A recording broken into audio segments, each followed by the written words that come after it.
뉴스파이팅 배승입니다. 3부 시작합니다. 윤석열 대통령이 금투세를 폐지하고 상속세 부담을 낮추겠다는 세제 개편 방침을 밝혔습니다. 야당에서는 초부자 감세다라면서 반대하는 입장이라 실현 여부는 불투명한 상황인데요. 더불어민주당 정책위 의장을 맡고 계신 서울 강서구을 진성준 의원 연결해 자세히 이야기 들어보겠습니다. 나오셨습니까? 네, 안녕하세요. 네. 진성준입니다.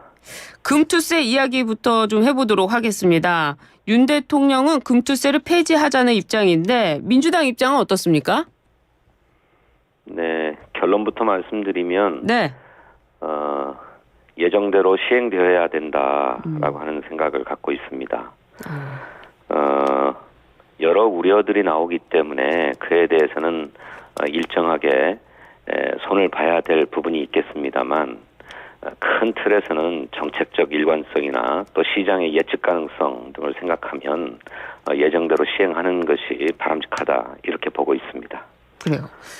좀 단도직입적으로 물어보도록 하겠습니다. 이 금투세가 시행이 되면 우리나라 개인 투자자가 굳이 국내 주식에 투자할 이유가 있느냐? 그 개인적으로 미국으로 그 주식을 투자할 수도 있는데 그렇게 되면 미국 주식으로 다 가게 되지 않느냐? 이런 우려들이 경제 분석가들 사이에서 나오고 있습니다. 어떻습니까? 투자자들이 세금 때문에 투자를 피하고 세금이 없는 곳으로만 간다고 하는 것은 단선적인 발상이고 현실에서는 그렇게 이루어지지 않습니다. 세계 대부분의 나라들이 자본이득세 또 금융투자소득세를 다 도입하고 있는데 그렇다면 어디에 가서 투자를 하겠습니까? 수익이 있는 시장을 찾아서 투자를 하는 것이지 세금을 피하기 위해서 수익이 없는 곳으로 달려갈 수는 없습니다. 그리고 말씀드렸던 것처럼 대부분의 나라들이 금융투자소득세 또 자본이득세 같은 것들을 도입하고 있기 때문에 어디를 가나 마찬가지 상황입니다. 그렇지만 이 국내 투자자들은 그렇게 생각을 안 하는 것 같은데 특히 국내 주식시장이 약세인 상황에다가 지금 전 세계 돈이 미국으로 몰리는 상황에서 우리나라 주식시장을 살리기 위해서는 금투세 굳이 지금 해야 될까요? 그런 부분에 있어서 민주당의 입장은 어떻습니까? 코리아 디스카운트라고 그러죠. 우리 주식시장이 실제 가치보다 저평가되고 있는데 그 저평가의 핵심적인 원인이 어디에 있습니까? 아직 시작도 되지 않은 금융투자소득세 때문입니까? 오히려 우리 기업들이 1인 지배구조가 너무 완강해서 실제 주주들의 이익을 위해서 회사를 경영하는 게 아니라 1인 지배자의 이익을 위해서 회사를 경영하고 있지 않습니까? 이 1인 지배 구조를 어떻게 개혁할 것인가 하는 것이 코리아 디스카운트 문제를 해결하는 우리 주식시장의 저평가를 해결하는 핵심 문제이고 근본 문제입니다. 이 문제에 대한 대책은 자꾸 미루면서 아직 시행도 하지 않은 금융투자소득세 때문에 한국 주식시장이 저평가되고 있는 것처럼 이야기하고 있는 것은 본말을 호도하는 것이죠. 1인 지배구조라고 말씀을 하셨는데 그런 기업의 그 비율이 어느 정도 됩니까? 대부분의 기업들이 다 그렇지 않습니까? 우리 주식시장에서 차지하고 있는 비율 모든 회사들은 다 주식회사잖아요.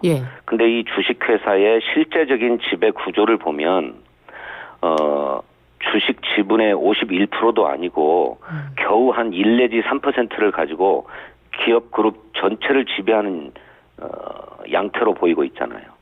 또 이런 그 지배주주들의 이런 전횡을 견제하기 위한 회사의 이사들이 제대로 주주들의 이익을 위해서 감시 견제하는 것이 아니라 총수의 이익을 위해서 움직이는데 다 편승해버리고 있지 않습니까? 그래서 사업 이익이 나는 알짜 부문을 기업 분할을 해가지고 별도의 회사를 설립해가지고 기존의 회사에 투자했던 주식 투자자들의 이익을 없애버린다든지 물적 분할이라고 그러죠. 또 쪼개기라고 하는 비판을 받고 있는데 이런 결정들이 서슴없이 이루어지고 있지 않습니까?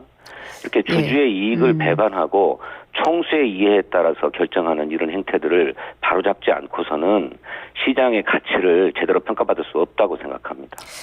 뭐 대기업 위주로 말씀을 하신 것 같은데 중소기업도 있고 기업들은 너무나 많고 또 지금 투자자가 1,400명 이상 또 그 가족들과 다 밀접하게 연관이 돼 있는데 일각에서는 우리나라에 뭐하러 투자를 하느냐 이럴 거면 미국으로 가겠다 뭐 해외로 가겠다. 그래서 만약에 자본이 대거 빠져나간다면 이 환율 폭등이 예상되는데 이렇게 되면 경제학자들은 또 서민의 삶이 환율에 많은 영향을 받게 되기 때문에 결국에 서민들의 삶이 더 팍팍해진다라는 우려도 하고 있습니다. 이 부분은 어떻게 보세요? 그러니까요. 주식 투자자들이 미국장으로나 다른 해외 시장으로 빠져나가는 핵심적인 이유가 뭡니까? 우리 기업들의 경영이 주주들의 이익은 아랑곳하지 않고 기업 소유주나 기업 총수의 이해와 요구에 따라서 경영을 하고 있기 때문에 이런 기업 경영을 믿을 수가 없기 때문에 해외 시장으로 나가는 것 아닙니까? 그 문제를 해결해야 된다는 거예요. 근데 그 문제에 대한 정부의 처방이나 정치적 처방이 있었습니까? 민주당 입장은 그렇고 뭐 일각에서는 금투세 때문이다 뭐 이런 입장도 있으니까 제가 여쭤봤고요. 아니 그래서 드리는 말씀이에요. 사실관계를 정확하게 파악하자는 겁니다. 금융투자소득세가 시행되고 있습니까? 시행이 된다고 그 민주당 쪽에서 입장을 하자니까 2020년 말에 처음으로 도입됐는데 네. 그때 우리 주식시장은 어땠습니까? 그때는 아주 좋았는데 그 금융투자소득세 도입 때문에 지금 나빠진 것인가요? 알겠습니다. 그렇지 않잖아요. 예, 알겠습니다. 청취자분들께서 판단하시리라고 생각하고요. 근데 이재명 후보는 금투세 유예를 공약으로 내세웠습니다. 공약으로 내세운 게 맞습니까? 전당대회 공약으로 내세웠습니다. 확인해 주십시오. 그런 적 없습니다. 아, 그렇군요. 그렇다면 지금 민주당 입장은 전혀 금투세 유예는 아니고 한다는 것이죠? 이재명 계속 대표 말씀드리지만 네. 이미 2020년 말에 도입되어서 2023년부터 시행하기로 했던 것입니다. 예. 하지만 정치적인 이유로 2년간 유예된 거잖아요. 예. 당시에 여야 합의로 우리 증권 관련 세금이 너무 후진적이다.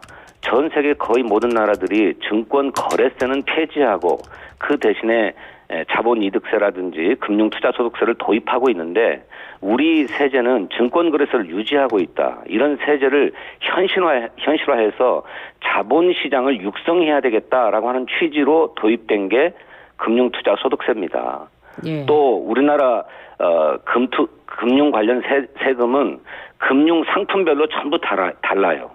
어떤 것은 비과세고 어떤 것은 과세하고 어떤 것은 배당세로 도입하고 제각각 상품별로 다 다르기 때문에 납세자의 입장에서도 도대체 세금 체제가 어떻게 되어 있는지 모를 정도로 혼란스럽습니다. 예. 이것을 통일시키고 대신에 손익을 통산해서 손해본 데도 세금을 내고 이익을 본 데도 세금을 낼 게 아니라 전부 통합해서 이익을 봤을 때만 그것도 연간 5천만 원 이상의 이익을 봤을 때만 세금을 부과하자라고 해서 금융 관련 세제를 선진화하자고 해서 여야 합의로 도입됐던 게 금투세입니다. 예, 이재명 당대표가 그 전당대회 기간 동안 그 금투세와 관련한 유예에 대한 언급을 했고 또 금투세 면세 구간을 5천만 원에서 1억 원으로 상향하자고 제안한 바 있다는 말씀을 좀 드리고요.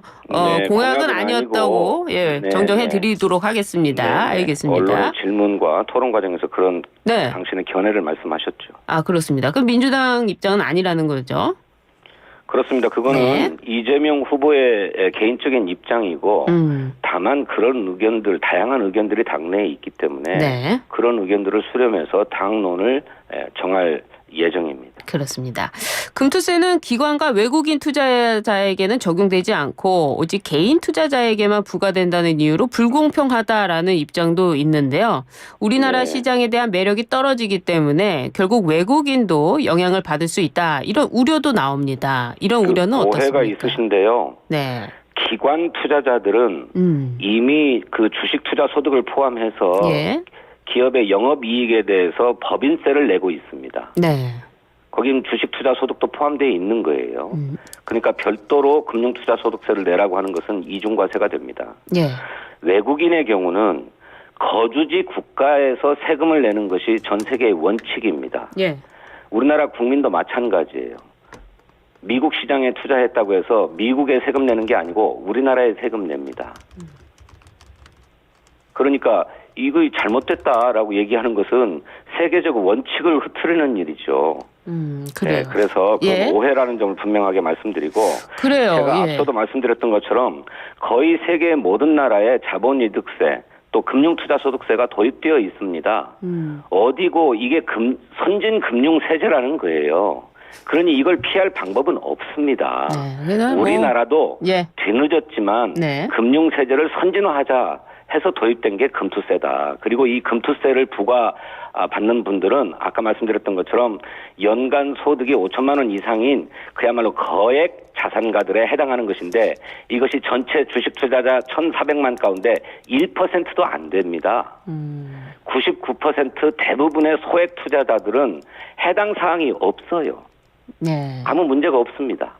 뭐 저는 시청자분들이 궁금해하니까 여쭤보는 예, 거고요. 그래서 오해를 예. 바로잡자는 차원에서 말씀드리는 것입니다. 네, 뭐 아침부터 궁금하신 청취자분들이 있으니까 저희가 질문을 대신해서 드리는 거고 네. 그에 대한 뭐 상세한 답변은 의원님께서 말씀하시는 거기 때문에 저는 뭐 다른 의도는 없습니다. 예, 그래서 제가 설명드리는 네. 겁니다. 예. 자, 다른 얘기 좀 넘어가 보도록 하겠습니다. 이 정부가요, 또 상속세를 낮추겠다는 방침을 발표를 했습니다. 상속세 최고세율을 50%에서 40%로 낮추고 자녀 공제액도 기존 5천만 원에서 5억 원으로 확대하겠다 이렇게 밝혔는데요. 향후에 어떻게 협상이 될까요? 먼저 상속세 최고세율을 낮추겠다라고 하는 거는 이게 최고세율이란 말에서 보여지듯이 그야말로 상속할 재산이 많은 네. 30억 원 이상, 과표 30억 원 이상의 부자들입니다. 한마디로. 이분들의 과표 구간을 없애버리고 10억 이상에 대해서 40%로 낮추겠다라고 하는 거는 말 그대로 초거대 자산가들의 세금을 깎아주겠다는 것이잖아요. 네. 부자 감세입니다. 예. 정부가 28년 전에 도입되었던 그 과세 체계가 그대로 유지되고 있다. 이렇게 얘기하면서 중산층을 보호해야 된다. 이런 말씀을 하고 계시는데 네. 그런 점은 고려될 필요가 있습니다. 이를테면 서울의 집값이 뭐 그동안에 굉장히 많이 올랐는데 그 네. 때문에 집 한 채 갖고 있고 이걸 상속해야 될 중산층마저 상속세 부담을 갖게 된다라고 하는 거는 저는 고려돼야 된다고 봅니다. 그런 점에서 보면 예.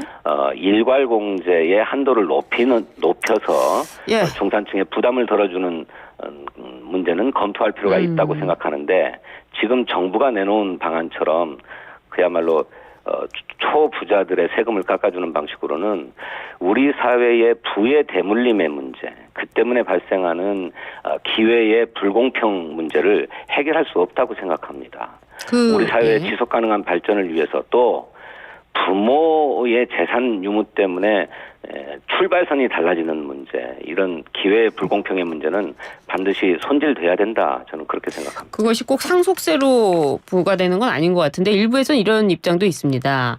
어떤 부동산과 관련해서는 뭐 사기만 하면 소득세, 또 보유하고 있는 동안에는 보유세, 또 종합부동산세, 거기다가 상속세, 이 상속세를 해서 이중과세다 이런 입장도 있거든요. 상속세가 왜 이중과세입니까? 전 세계 거의 모든 나라들이 상속세를 채택하고 있는데요. 뭐 폐지하는 상속세는 부분은 기본적으로 네. 돌아가신 분이 그 유산을 상속할 때 발생하는 것인데 이 상속세의 개념은 이 돌아가시는 분이 이런 재산을 형성하는 동안에 그 형성되는 재산에 대한 소득세를 과연 제대로 합당하게 냈느냐 하는 데서 출발하는 것이고요. 그래서 네. 부족하지만 그 뒤에라도 하겠다는 것이고 아까 말씀드렸던 것처럼 두 번째로는 이렇게 부모가 형성한 재산을 물려받아서 출발하게 되면 부의 대물림이 계속될 것 아닙니까? 그러면 우리 사회의 공정한 기회라고 하는 것이 보장될 수 있겠는가 하는 차원에서 도입된 것입니다. 알겠습니다. 그래서 우리 사회의 통합성을 생각한다면 네. 상속세 문제를 함부로 접근할 문제는 아니라고 생각합니다. 알겠습니다. 부자 감세 얘기를 해주셨는데요. 민주당은 정부의 부자 감세로 인해서 세수가 부족하다 이런 입장을 내놓은 걸로 알고 있습니다. 다만 야권이 추진하는 전국민 25만 원 지원법에도 13조 원의 재원이 든다는 지적이 나오고 있습니다. 어떻습니까? 그러니까요. 참 납득할 수 없는 것이요. 네. 이렇게 부자 감세를 계속해가지고 정부가 결국 세수가 부족한 상황이 됐어요. 예. 실제로 우리 국가재정법상의 국세 감면 한도를 초과해서 계속 감세를 해주고 있거든요. 네. 그래서 재정이 부족한 상황이 돼버렸는데 그렇게 재정이 부족하니까 정말로 써야 될 돈도 못 쓰겠다. 정말로 시행해야 될 정책도 못 하겠다라고 하는 게 말이 됩니까? 도대체 저는 이해할 수가 없어요. 예. 민생회복지원금은 우리 경제의 고질적인 문제인 내수 부족의 문제. 더구나 지금은 이 경기가 너무 좋지 않아 가지고 골목 경제, 지역 경제가 말이 아닌 상황이에요. 자영업자들이 하루가 다르게 문을 닫고 있는 상황에서 골목 경제, 지역 경제를 살리기 위해서는 긴급한 소비 진작 처방이 필요하다 해서 경제 정책의 일환으로 시행하자고 하는 것입니다. 그런데 돈이 없으니까 세수가 부족하니까 그런 정책을 못하겠다. 민주당은 그렇게 세수 부족을 비판하면서 왜 그런 정책 꺼냈느냐. 말이 됩니까? 아니 그러니까 지원금을 어디서 경제 가져옵니까? 정책을- 세금이 없는데. 이런 경제 정책을 예. 통해서 소비를 활성화시키고 그렇게 해서 경제를 활성화시켜서 국세 수입의 기반도 넓혀야 되는 것입니다. 23조 원은 어디서 재원을 마련합니까? 재원을 마련하자고 하는 거는 네. 부자 감세를 포기하면 됩니다. 감세를 하지 않고 그 재원을 활용해서 이렇게 필요한 정책을 시행하면 됩니다. 한편으로는 부자 감세를 해서 세수를 줄여놓고 필요한 정책을 하지 말자는 게 말이 됩니까? 아니 아직 뭐 상속세도 그렇고 지금 뭐 금투세도 그렇고 그 국회에서 법이 통과 안 된 상황에서 세수가 아직 되지도 않았는데. 그 전에 예. 2022년도에 정부가 법인세를 대폭 감세해주지 않았습니까? 네, 전국 25만 원. 감세했고요. 네. 그렇기 때문에 2023년도 지난해 세수 결손이 56조 원이 발생했습니다. 예, 올해는 알겠습니다. 약 30조 원가량의 세수 결손이 발생할 거라고 해요. 이전의 감세 조치 때문에. 네. 그 때문에 쓸 돈이 없어진 것 아닙니까? 네. 아무튼 뭐 돈을 지원한다고 한다면 그에 대해서 예산도 어디서 가져와야 되는지도 그 국민들 입장에서는 궁금해하실 거기 때문에. 아니, 그래서 드리는 말씀이에요. 13조는 그러니 어디서 가져오느냐 좀 여쭤봤습니다. 예, 그래서 드리는 예. 말씀이에요. 그래요. 그러니 정부가 부자 감세하겠다고 하는 정책을 포기하고 안정적인 세원 확보 대책을 가지고 필요한 정책들을 구사해야 된다는 것입니다. 네. 그런데 정부가 그래요. 아무런 정책 대안 없이 그저 내놓을 게 감세 정책밖에 없는 거예요. 그래요. 이게 알겠습니다. 정말로 책임 있는 정부인가 의심스럽습니다. 네. 국회로 좀 넘어가서 여쭤보도록 하겠습니다. 또 관련된 질문일 것 같은데요. 국회 정무위에서 티몬과 위메프 사태에 관련한 긴급 현안 질의가 열렸습니다. 피해 규모가 상당한데요. 민주당의 대책이 있을까요? 정부가 초기에 매우 안일한 인식과 자세로 이 사태에 접근한 데 대해서 강하게 유감을 표하고요. 뒤늦게라도 나서서 전수조사를 하고 피해 구제책을 마련한다고 하니까 그나마 다행입니다. 다만 네. 정부의 방책이 지금 납품대금을 제대로 정산받지 못한 중소기업들에게 긴급 융자를 해주겠다고 하는데 융자. 이거 빚을 내주겠다는 것 아닙니까? 예. 이게 진정한 해법인지 궁금하고요. 두 번째로는 이런 일이 재발하지 않도록 법 제도를 손봐야 됩니다. 예. 민주당은 온라인 플랫폼 공정화법을 통해서 납품대금의 정산 기일을 지금처럼 막 2달씩 연장되도록 하는 것 이거 막도록 하려고 합니다. 두 번째로는 예. 전자상거래법을 개정해서 소비자에게 환불을 정확하게 할 수 있도록 환불 준비금 제도를 신설한다든지 해서 예. 이 문제를 해결하고자 합니다. 지금 있는 피해는 어떻게 해결이 될까요? 지금 있는 피해는 아까 말씀드렸던 것처럼 네. 우선 이 기업주의 책임이 가장 큽니다. 처음에는 자기 사재를 다 털어서라도 환불도 하고 그 대금도 정산하겠다고 했는데 네. 그 뒷날 바로 파산 신청, 예. 법정 회생 신청을 했어요. 이 기업주의 책임을 엄중하게 물어야 될 것이고요. 두 번째로는 정부가 정확한 피해 금액을 정확하게 산출해서 네. 정부가 먼저 보상하고 지원하고 나중에 구상하는 방안도 강구해야 된다고 생각합니다. 아. 지금처럼 빚 내줄 테니까 그 빚 가지고 버텨봐라라고 하는 것은 그야말로 중소기업들의 부담을 더 크게 하는 일이라고 생각합니다. 아, 알겠습니다. 오늘 뭐 열띠게 설명을 해 주셨는데요. 그 국민들께서 궁금해하시는 거, 청취자분들이 궁금해하시는 거를 질문으로 만들어서 제가 질의를 대신 드렸습니다. 네, 감사합니다. 오늘 말씀 잘 들었습니다. 네, 감사합니다. 네, 지금까지 진성준 더불어민주당 정책위 의장이었습니다.